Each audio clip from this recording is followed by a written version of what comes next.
ke Coba. siapa? Jelas kurbannya Tunggu, untuk Enggak. Dalam iman hambanya. Islam, Cuman ke dalam siapa?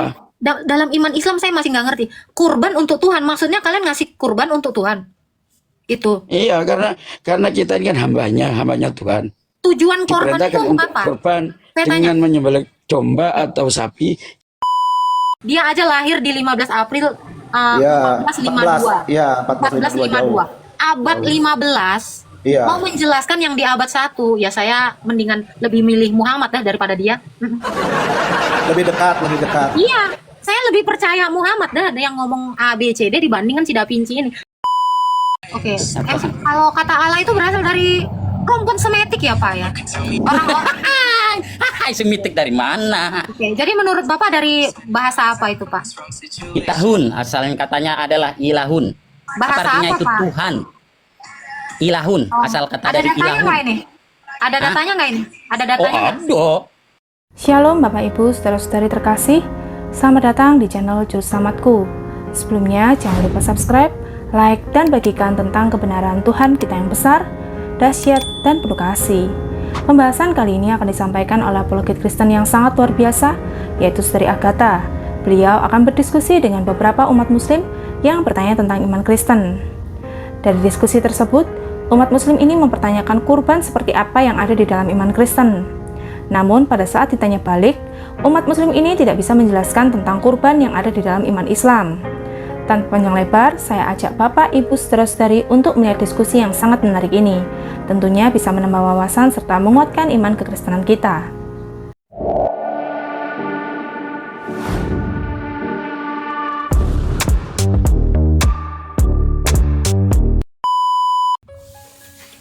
Oh, Kapak Ibrahim. Kapak Ibrahim tidak berani. Ya, dia itu bot, bukan orang. Halo, solikin aja. Ya, halo. Ya, Islam Kristen, Pak. Selamat malam. Selamat malam. Ada yang mau ditanya, Pak? Ya, ada yang mau saya tanyakan. Mohon maaf sebelumnya, Mbak ya. Ya. Bapak Islam atau Kristen? Saya Muslim, Mbak. Silakan, silakan. Ada yang saya tanyakan tentang Tuhan Yesus. Boleh, boleh. Tuhan Yesus itu betul Tuhan ya, Mbak? Anda Menurut baru tadi mengakuinya. Saya mau mempertanyakan Tuhan Yesus. Anda sebenarnya baru mengakui Yesus adalah Tuhan sebenarnya dalam pertanyaan Anda. terus Jadi- Tuhan Yesus itu sering saya dengar dari orang-orang Kristen bahwasanya Tuhan Yesus itu disalib dengan menebus dosa. Tidak benar. Hah? Tidak benar. Yesus itu bukan menebus dosa, menghapus dosa. Karena dia adalah kurban.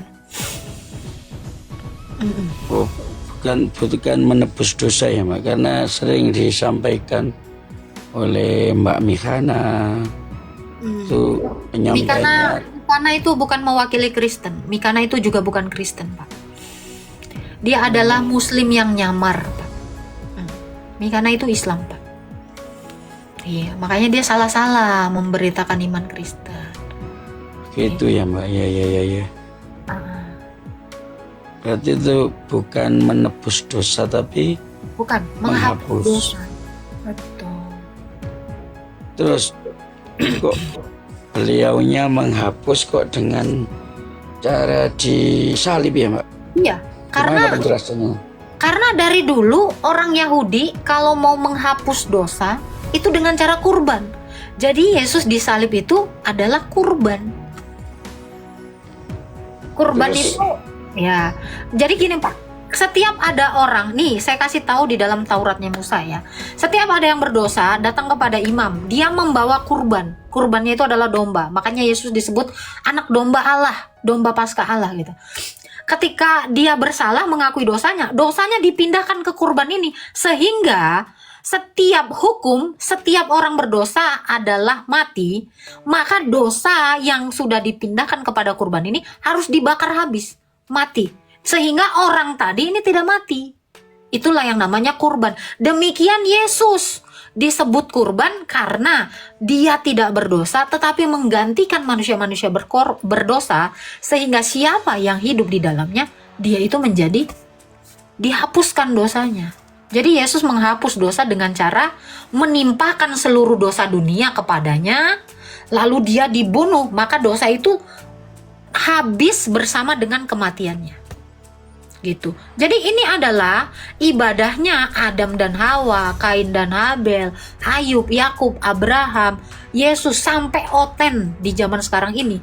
Cara menghapus dosa itu tetap sama, tidak pernah berubah, yaitu dengan cara kurban. Inilah ibadahnya orang Kristen, kurban. Gitu. Berarti ya Mbak, mohon maaf Mbak ya, mohon maaf. Ya. Dan saya ini orang Muslim, cuman Muslim yang bodoh. Tapi mendengar seringkali penyampaian para pendeta, lebih-lebih sering mengikuti live-nya Mikana itu. Mikana itu bukan Kristen, Pak. Saya bilang, Mikana itu bukan Kristen. Ya dinyatakan di sana. Sekarang ini kan dari Mbak ini dinyatakan bahwasanya Tuhan Kristus itu, Tuhan Yesus Kristus itu bukan bukan menebus dosa tapi menghapus ya. Betul. Menghapus dosa, kurban. Terus memang betul Tuhan Yesus itu betul-betul Tuhan. Tuhannya di Kristen itu memang satu apa dua atau tiga? Satu. Apa cuman okay. Satu Tuhan Kristus itu? Iya. Tuhan Yesus itu. Tuhan itu cuma satu, Pak. Tuhan itu Yesus satu. itu aja. Iya. Jadi Tuhan Yesus ini adalah Tuhan yang menyatakan dirinya dalam rupa manusia. Gitu. Jadi Tuhannya orang Kristen itu cuma satu. Mohon maaf. Berarti Tuhannya di Kristen itu cuma satu, Tuhan Yesus ya. Betul, 1 Korintus 8 ayat 6. Namun bagi kita hanya ada satu Tuhan saja, yaitu Yesus Kristus, yang karena Dia kita hidup. Jadi semua manusia ini terus gini Mbak, karena Tuhan Yesus. Terus gini Mbak, kalau mohon maaf, kalau betul-betul Tuhan Yesus Tuhannya orang Kristen, mohon maaf sebetulnya bukan menghina dan cuman ini ingin tahu penjelasannya dari Mbak. Boleh. Menurut orang Kristen, kalau dinyatakan Tuhan Yesus itu cuma satu Tuhan, terus beliaunya berkorban untuk menghapus dosa. Berkorbannya ini untuk siapa? Kepada siapa? Kalau di Islam yang jelas Mbak, kalau di Islam sepengetahuan saya, seperti kan domba dikorbankan, korban untuk kepada Tuhan, mengorbannya kepada Tuhan. Sedangkan kalau Tuhan Yesus berkorban ini untuk siapa? Ke siapa? Jelas korbannya untuk dalam iman Islam. Cuman ke siapa? Dalam iman Islam saya masih nggak ngerti. Kurban untuk Tuhan, maksudnya kalian ngasih kurban untuk Tuhan? Gitu. Iya, karena kita ini kan hambanya Tuhan. Tujuan korban itu untuk apa? Korban dengan menyembelih domba atau sapi, kita berkorban. Oke, Bapak berkorban domba atau sapi. Yang makan Tuhan atau yang makan siapa korbannya? Yang makan kita, manusia. Korbannya bukan untuk Tuhan dong, untuk manusia dong. Tapi kan diyakini di sini kalau di Islam logikanya. Ada pahala yang mengalir kita nantinya ke kita, cuman kan tujuannya kita ke Tuhan. Sedangkan kalau di Kristen disampaikan Tuhan logikanya belum ada, Pak. Untuk Tuhan. Saya belum mengerti, Pak, maksudnya. Anda korban, menyembelih, terus dikasih ke orang. Berarti itu namanya berbagi, Pak, bukan kurban. Ya korban kan? Karena namanya korban, kata Bapak, kurbannya dikasih untuk Tuhan. Berarti domba disembelih ya dikasih ke Tuhan dong. Ini kok malah dikasih tetangga? Tujuannya untuk ke Tuhan, bukan untuk Tuhan. Tujuannya ke Tuhan. Kan kita ini diperintah untuk ada perintahnya. Berkorban. Kita laksanakan kurban. Oke. Cara berkurban itu. Yang saya nggak paham kalau di Kristen. Gini aja Mbak. Justru sabar Pak. Kan pertanyaan Sabar. saya tadi belum dijawab. Sabar. Justru Dan saya nggak ada ngerti tanya Islam. pertanyaan beginian. Gantian. Pertanyaan saya dulu ini kan Iya, nanti kan Islamnya tadi dibahas. saya Ini kan saya jawab. bertanya dulu. Sabar dulu, saya masih nggak ngerti nih. Kalian berkorban, umat Islam berkorban untuk Tuhan, tadi kata Bapak. Dalilnya dan teknisnya ada nggak? Itu pertanyaan saya. Di dalam kitab sucimu, cara berkurban itu seperti apa? Dan untuk apa? Gitu. Kalau memang kita berkurban untuk, berarti kita memberi sesuatu kepada. Apakah Tuhannya jadi manusia? Nah itu, justru saya masih belum mengerti nih. Kurban yang sembelih terus dimakan, ini di mana? Ya, untuk ada yang bilang tadi di bawah ada surat-surat apa? Di mana dalil yang mengatakan kurban itu disembelih terus dimakan? Nah itu, cari dulu. Ya ini justru yang nggak jelas itu. Kalau kita jelas ada. Saya bisa tunjukkan bagaimana teknis berkurban itu. Seorang imam menyerahkan kurban itu ada di dalam kitab imamat. Gitu loh. Caranya tuh tadi saya bilang, ada orang berdosa datang kepada imam-imam, ya Imam Lewi, lalu Imam Lewi itu menumpangkan tangan dan menyembelih kurban itu, dan dosa yang sudah diterima, yang sudah dipindahkan atau ditransfer ke kurban itu, ya itu yang dibakar, maka dosanya terhapus. Dengan matinya kurban itu terhapus dosanya. Demikian yang dilakukan Kristus. Dosa dunia ini dilimpahkan kepada dia. Galatia 3 ayat 13 ya. Jadi dosa-dosa kita lah yang ditanggung. Artinya ditanggung, diserahkan kepada dia. Dia mati karena hukumnya dosa, upah dosa adalah maut. Ini hukumnya. Upah dosa adalah maut. Setiap orang yang berdosa, maka dia harus mati. Supaya kita manusia tetap hidup dan tidak mati, kita taruh ke kurban itu dosanya. Itu. Jangan dibilang hostnya licik. Saya lagi siar agama saya. Karena waktu Adam dan Hawa, saya kasih tahu. Di dalam kitab Kejadian yang ditulis oleh Musa, kitab Taurat ya. Ketika Adam dan Hawa dikatakan Tuhan, jangan kau makan buah yang di tengah itu, hari di mana kau makan kau akan mati. Itu perintah Tuhan. Jadi setiap yang melanggar aturan Tuhan, setiap orang yang melenceng atau yang berdosa, dia mati. Tetapi kenapa Adam dan Hawa saat itu tidak mati? Karena Allah mengorbankan domba.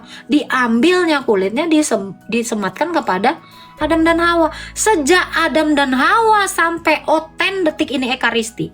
Itu adalah kurban. Itu adalah ibadah yang tidak pernah berubah.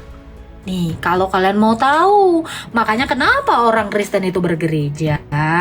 Itu untuk perjamuan, untuk ekaristi. Karena Yesus berkata ketika dia mengambil roti, inilah tubuhku yang diserahkan bagimu, perbuatlah ini sebagai peringatan akan aku. Lalu dia mengambil cawan dan mengatakan, inilah darahku yang dimateraikan sebagai perjanjian baru. Perbuatlah ini setiap kali kamu mengingat aku. Jadi tujuan orang Kristen berkumpul atau bergereja untuk kurban. Karena kami tiap hari berdosa, maka kami berkumpul, imamlah yang memberikan kurban itu kepada kami. Makanya roti dan anggur itu disuapkan kepada kami. Sebab Yesus sudah mengatakan, ini darahku, ini tubuhku. Ambillah. Ya kami ambillah.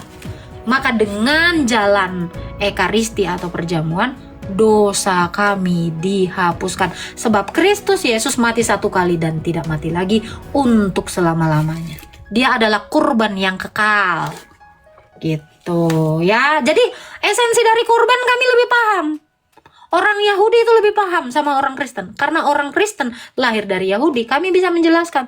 Tapi kurban itu bukan bagi-bagi daging. Gitu ya. Sejak dulu Imam Harun melakukan kurban itu, kurbannya bukan ditelen, dibakar habis, darahnya dibubuhkan ke tanduk-tanduk mesbah. Ini ada di dalam kitab Imamat. Gitu ya. Jadi justru kami tidak mengerti kurban kalian. Gitu. Jadi Yesus berkurban untuk siapa? Kami. Dia berkorban untuk kami, dia mati untuk kami. Itulah Tuhan. Tuhan itu berkurban, bukan orangnya yang berkurban, tapi Tuhan. Tuhan sendiri. Sebab kurban kami tidak sempurna. Kurban Tuhanlah yang sempurna. Gitu. Oke. Seperti itu ya Pak ya. Kalau kami itu memahami sekali kurban itu. Oke, kita naikkan. Jangan lupa tap-tap terus ya teman-teman ya. Halo Pak Yuda. Halo, selamat malam Agatha. Ya, gimana kabarnya Pak? Udah lama ini. Alhamdulillah baik. Ya, gimana aman suara? Aman Pak. Silakan Pak Yuda. Masih Islam atau udah Kristen? Masih Islam dong. Silakan Pak Yuda. Ini Agatha agak galau minggu-minggu ini. Bukan galau ya, ada sebuah pertanyaan gitu. Mungkin harus ke Agatha ini nanyanya. Tentang Maria Magdalena itu. Apakah apa hubungan dengan Yesus itu sendiri? Kenapa tidak ada kitabnya gitu? Nah, gitu aja minta penjelasannya Agatha. Kitab? Maksudnya gimana nih Pak? Aku masih bingung. Kok kenapa nggak ada kitabnya? Sejak kapan Maria Magdalena punya kitab? Enggak, saya pertanyaannya gini. Apa hubungannya Maria Magdalena dengan Yesus? Satu, Maria keduanya. Magdalena adalah muridnya Yesus. Oke, muridnya Yesus. Enggak ada yang spesial. Pakai telur. Halo? Spesial ini kayak nasi Nge-lag goreng. ya? Maksudnya gimana nih? Spesial itu di mana? Apakah Nge-lag ya, Anda mengendus aroma-aroma fitnah? Makanya Anda bilang ada spesialnya. Halo, silakan Pak. Gimana? Barusan Maksudnya koneksi. spesial itu apa? Barusan koneksi agak-agak jelek. Oke. Maksudnya spesial itu Ya, apa saya nggak tuh? tahu. Saya bertanya, asli. Karena gini kan, ini kan saya udah tiap hari live, terus tiba-tiba Bapak bilang, Agatha, apakah kamu punya hubungan spesial dengan Pak Prabowo? Nah itu presiden saya. Oke. Iya toh? Betul nggak? Iyalah. Jadi Itu presiden saya, tiba-tiba kamu bilang, sepengetahuan ada Agatha. hubungan spesial nggak? Ya nggak ada lah. Gimana ini Rakyatnya maksudnya? ya. Berarti Iya. Ya, Jadi itu kan Maria ada token. Magdalena itu hambanya Tuhan Yesus, Murid. juga muridnya. ya. Ya, berarti kan dia spesial, maksud saya karena ada di dalam Perjanjian Baru gitu di Matius terus. Spesialnya di mana? Spesialnya di mana? Semua murid Yesus itu Spesial. spesial. Enggak, dia waktu Yesus disalib ada, waktu dikubur ada, waktu pertama yang melihat kebangkitan Yesus kan beliau. Bukan hanya dia, perempuan pembawa rempah itu bukan hanya satu orang, Pak. Kenapa nggak dicari juga yang namanya Marta? Karena selain Maria Magdalena ada juga yang lain. Kenapa nggak yang lain? Kenapa harus Maria Magdalena yang spesial? Kenapa tidak Marta? Kenapa tidak Hana? Curiga saya. Itu Marta dengan Marta dengan Hana juga ada di dalam Alkitab. Juga yang satu orang. Kenapa Marta tidak dicurigai? Enggak, Bapak Marta ini bukan dengan Sinandar. Bukan, enggak. Saya baru masuk TikTok langsung cari-cari Agatha ini. Udah lama enggak buka-buka. Asli apa? ingin Gini. pertanyaan itu. Pertanyaan saya justru balik kepada Anda ya. Apa yang membuat Anda merasa bahwa ada kespesialan antara Maria Magdalena dengan Yesus? Nggak mungkin Anda tidak mendengar desas-desus. Tiba-tiba Anda mempertanyakan itu. Ibarat kata kayak tadi ya kan. Agatha, kamu punya hubungan apa sama Pak Presiden Prabowo? Pasti Anda menggendus gosip-gosip yang berkeliaran kan? Iya, selama seminggu ini asik tentang googling tentang itu dan emang banyak pertanyaan gitu yang Ya. dalam tanda Kira-kira kutip dari aneh hasil gitu. Anda, dari hasil googling Anda, ada data apa sih? Yang justru saya pingin nanya data ke Ya karena Agatha gitu. justru saya bingung. Saya digosipin sama Pak Presiden, saya nggak tahu apa-apa gitu. Ini bingung. Nggak, sepengetahuan Agatha aja. Saya pingin Nggak dengar ada, sepengetahuan karena Agatha. nggak ada dalilnya juga.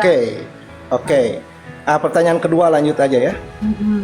Ada nggak tulisan dari Maria Magdalena, ada tulisan nggak atau Tidak ada. ya sama dengan rasul-rasul lain? Yang Nggak ada? menulis Injil itu hanya Matius, Markus, Lukas, Yohanes.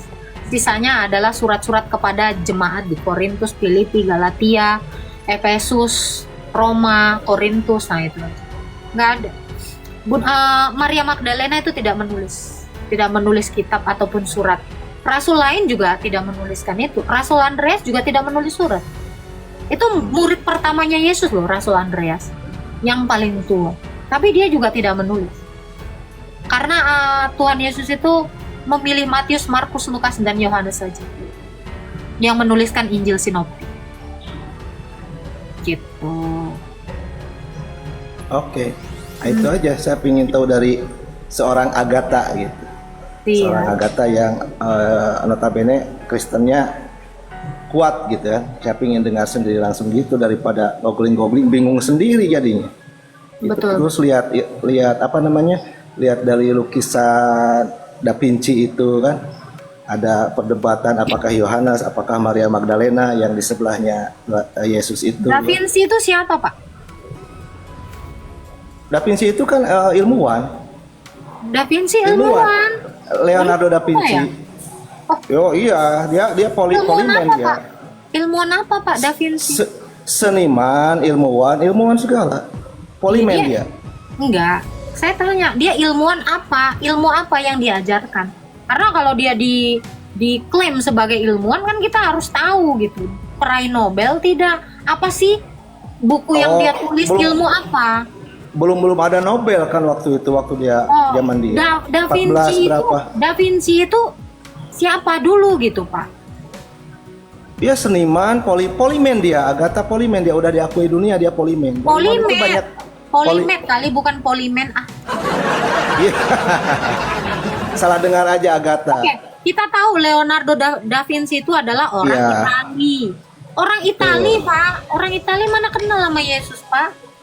Ya iya, dari tahunnya juga kan jauh. Tahu dia kan. Ya iya. berarti kan Ini kan udah jelas ya. Dia aja lahir di 15 April Iya, 1452. Iya, 1452 jauh. Abad 15. Iya. Mau menjelaskan yang di abad 1, ya saya mendingan lebih milih Muhammad daripada dia. Lebih dekat. Iya, saya lebih percaya Muhammad yang ngomong A B C D dibandingkan si Da Vinci ini.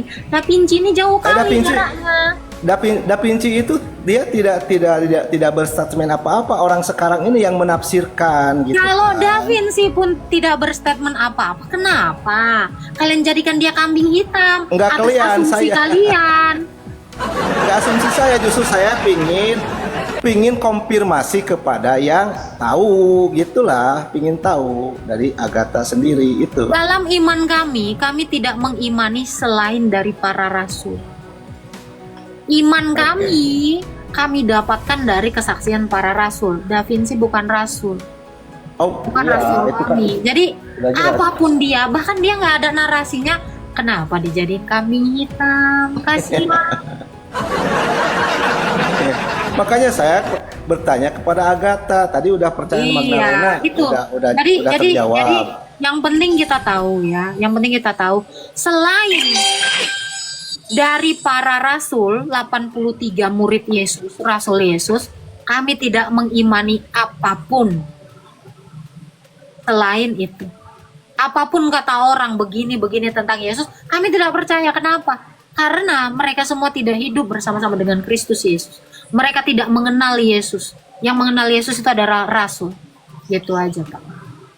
Oke, terima kasih Pak Rudi Yuda. Oke, sama-sama Agatha. Ya. Oke, haleluya. Kasian kali si Da Vinci pun dipitnah-pitnah.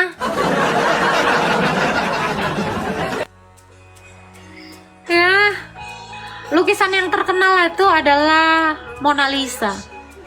Nah, kalau kalian pernah baca salah satu artikel bahwa Mona Lisa ini adalah lagu. Nah, ini kalau kalian memang pecinta Da Vinci, kalian harus tahu ya. Da Vinci itu, ya, lukisan Mona Lisa, asal kalian tahu, Itu bukan cewek, sayang. Nah, itu jadi kisahnya kenapa dia melukiskan Mona Lisa itu hubungan gitu, ya kan? Pedang dengan pedang itu ya, saya tahu itu, gitu ya. Jadi kalau kasihan aku kadang-kadang nengok si Da Vinci pun mau dituduh, ya kan? Marco. Jadi ini cuman info aja, FYI, ya kan?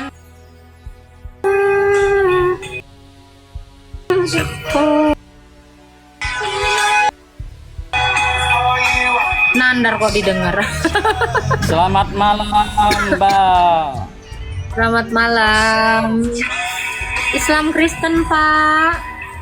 Saya Islam. Nah, silakan Pak bertanya dengan adab Islam. Ini apa open cam apa tidak open cam? Boleh open cam boleh, nggak open cam boleh.